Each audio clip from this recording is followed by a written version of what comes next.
Oke, nah kita masih membahas mengenai masukan-masukan ataupun referensi yang mungkin diberikan oleh Presiden Joko Widodo kepada Presiden terpilih Prabowo Subianto. Bang Habib, sejauh ini kan tinggal countdown nih, menghitung hari ya menuju hari pelantikan Presiden terpilih dan juga Wapres terpilih Pak Prabowo dan juga Mas Gibran. Nah, ini nanti menteri-menterinya akan diumumkan tanggal 20, dilantik langsung tanggal 21 atau seperti apa? Saya nggak tahu ya, tapi pasti cepat ya. Karena itu kan pelantikan sebagai presiden pagi loh, jam 10.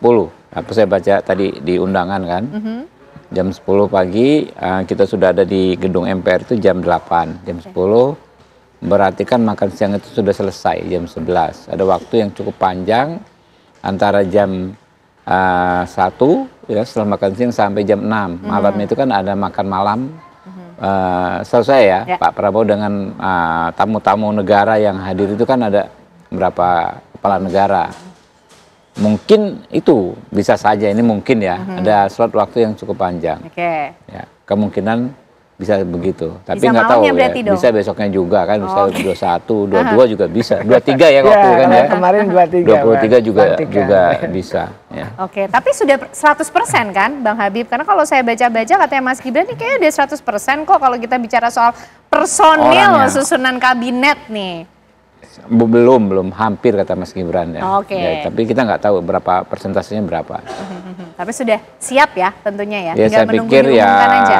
Atau masih ada mau tanya lagi ke Pak Jokowi atau gimana tuh? Barang beginian juga kan kadang-kadang ada last minute juga ya, ada yang satu pos misalnya baru last minute juga mungkin bisa baru selesai ya. Oke. Pak Joko, ini kalau dari Presiden Joko Widodo yang juga tinggal menunggu hari ya, mungkin sejumlah agenda perpisahan ini kan juga sudah dilakukan, tapi nanti juga akan hadir pula kan di pelantikan Presiden dan Wapres terpilih.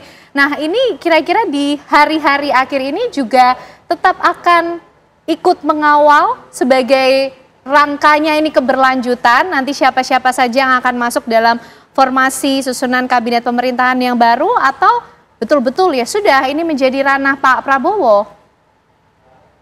Ya ini ya Mbak Ken ya, kalau saya sih ngelihatnya begini Mbak, ketika sidang kabinet paripurna yang terakhir itu kan ada berbagai arahan. Setidaknya ada 2 arahan yang penting begitu. Arahan untuk memberikan dukungan kepada presiden terpilih agar seluruh program-programnya itu bisa segera setelah beliau dilantik bisa langsung dieksekusi, dan yang kedua menjaga stabilitas keamanan sosial dan ekonomi. Sehingga kalau ditanya apakah ini mengawal terkait dengan personil dan segala macam, saya pikir kok enggak ya. Tapi kalau mengawal terkait bagaimana mensukseskan agar pemerintahan Pak Presiden Prabowo berikutnya itu bisa betul-betul tanpa harus ada jeda, bisa langsung gaspol, itu fokusnya di situ gitu Mbak. Karena bagaimanapun seperti tadi yang Kang Ujang sampaikan, tantangan kita ini kan tidak mudah begitu. Ada kondisi geopolitik, belum lagi situasi-situasi yang lain yang memang ini saat ini butuh kerja-kerja cepat, dan selama ini juga timnya Pak Prabowo itu juga sudah membangun komunikasi dengan berbagai kementerian dan lembaga sehingga peta permasalahan, pokok permasalahan itu bisa langsung diidentifikasi dan bisa langsung dicarikan solusi-solusinya sesuai dengan arahan Pak Presiden Jokowi ketika kemarin dalam sidang kabinet paripurna, sehingga ini yang harus sama-sama kita jadikan catatan untuk legasi bangsa ini ke depan begitu Mbak, bahwa pola dan cara transisi ini, kalau transisinya itu kan kok narasi besarnya, tetapi bagaimana teknisnya, caranya itu yang perlu kita mungkin ini bisa dipakai sebagai sebuah pola ke depan begitu, pola kerja ke depan, sehingga masyarakat itu bisa melihat bahwa setiap transisi kepemimpinan nasional itu tidak selalu menimbulkan kekhawatiran, tetapi setiap transisi kepemimpinan nasional itu bisa membangun optimisme baru begitu. Oke. Pak Joko, nanti di tanggal 20 Oktober pada saat pelantikan ini sudah ada agenda apa saja di istana? Kalau yang saya dengar ya Mbak ya, agenda tidak selain hanya istilahnya ya serah terima itu ya sambut datang itu ya dari setelah pelantikan di DPR ya Pak Presiden Jokowi memberikan kepada di istana itu kepada Pak Prabowo. Setelah itu beliau langsung kembali kok ke Solo seperti yang disampaikan gitu, Mbak. Oke, baik Bang Habib, ini tadi mumpung nih keinget juga. Jadi dari pembahasan kita itu yang menjadi kriteria utama Pak Prabowo dan Mas Gibran ini nanti untuk menentukan siapa yang akan membantunya dalam kabinet itu apa saja sih sebenarnya? Itu beliau yang tahu tuh, Pak Prabowo. Kita hanya tentu kriteria umum ya, apa namanya kredibilitas, kapabilitas, kapasitasnya, latar belakang keilmuannya, backgroundnya juga. Tapi secara detail tentu Pak Prabowo yang tahu. Yang penting adalah orang-orang yang bisa menjalankan visi misi program ya, cita program-program aksi yang dibuat oleh Pak Prabowo waktu kampanye kemarin. Prosentasenya kalau dari kabinet yang ada di Pak Jokowi akan digunakan di Pak Prabowo berapa persen tuh? Itu kita juga belum tahu lah berapa persen. Kita lihat, tunggu saja nanti. Kita tunggu ya. Ini menantinya yang gemes nih Kang Ujang. Kira-kira berapa persen? Apakah cukup banyak nih kalau Kang Ujang melihatnya kalau sudah senada seirama gini referensinya akan banyak digunakan dari Pak Jokowi oleh Pak Prabowo, Kang Ujang? Saya tetap bicara referensi ya. Referensinya pidato Pak Prabowo kan mengatakan hampir 50%. Bahkan 50%. Ya kita percaya saja apakah nanti betul-betul seperti itu atau seperti apa, tentu kita tunggu. Karena bagaimanapun saya tetap berharap bahwa berapapun presentasinya ya dari wajah kabinet yang lama, itu harus dicari yang terseleksi, yang betul-betul kinerjanya sudah bagus.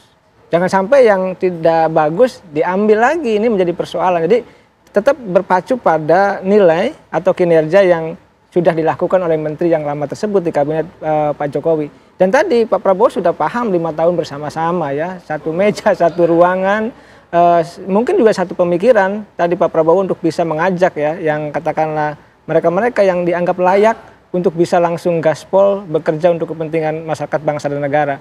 Saya percaya karena ini pertaruhan Pak Prabowo secara jatuh bangun ya, 4 kali maju katakanlah, menang hari ini tentu pertaruhannya tadi kepentingan garis lurus untuk masyarakat bangsa dan negara. Makanya publik surveinya pun tinggi, harapannya optimismenya tinggi kepada Pak Prabowo. Nah itu harus disambut oleh Pak Prabowo dengan membangun postur kabinet yang oke kalau bahasa saya, kalau anak muda. Artinya oke mengambil yang lama yang bagus, oke juga mengambil yang baru yang juga sama-sama bagus. Agar apa nanti kombinasi, kalau bahasa saya the dream team ya, kabinet itu betul-betul dipercaya oleh publik. Ketika kepercayaan publik tinggi, maka Pak Prabowo akan bisa melakukan kinerja-kinerja yang terbaik untuk bangsa ini. Saya yakin begitu. Tapi dari sejumlah kriteria ataupun indikator tadi yang sudah disampaikan Kang Ujang juga ya, berintegritas, capable dan yang lain-lain itulah. Nah ini kira-kira nanti porsinya akan seperti apa? Jumlahnya akan sebesar apa sih Kang Ujang? Karena kan yang mendukung di belakangnya kemarin juga banyak loh Kang Ujang. Saya nggak tahu, yang tahu justru Bang Habib ya. Karena saya tentu hanya mengamati dari pemberitaan yang muncul, bahkan paling juga investigasi kecil-kecilan, berteman dengan para pejabat gitu, sehingga ya tahu informasi kecil-kecil ya, tipis-tipis gitu. Tapi saya tidak bisa mengatakan itu karena itu adalah spekulasi, tidak bisa dipertanggungjawabkan karena otoritas informasi itu datang harus dari Pak Prabowo ataupun orang yang ditunjuk ya kan untuk mengutarakan itu begitu.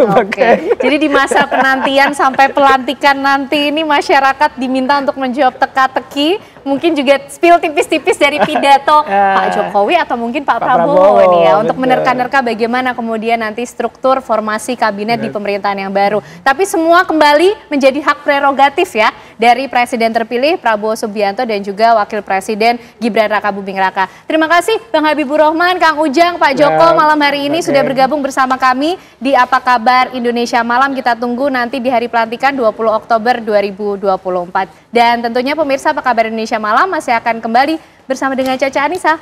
Ya benar sekali Ken Ana, pemirsa sesaat lagi Apa Kabar Indonesia Malam akan kembali dengan kabar mengenai belusukan dan juga temu warga menjadi strategi kampanye termasuk bagi 3 paslon calon gubernur dan wakil gubernur Jakarta. Sesaat lagi.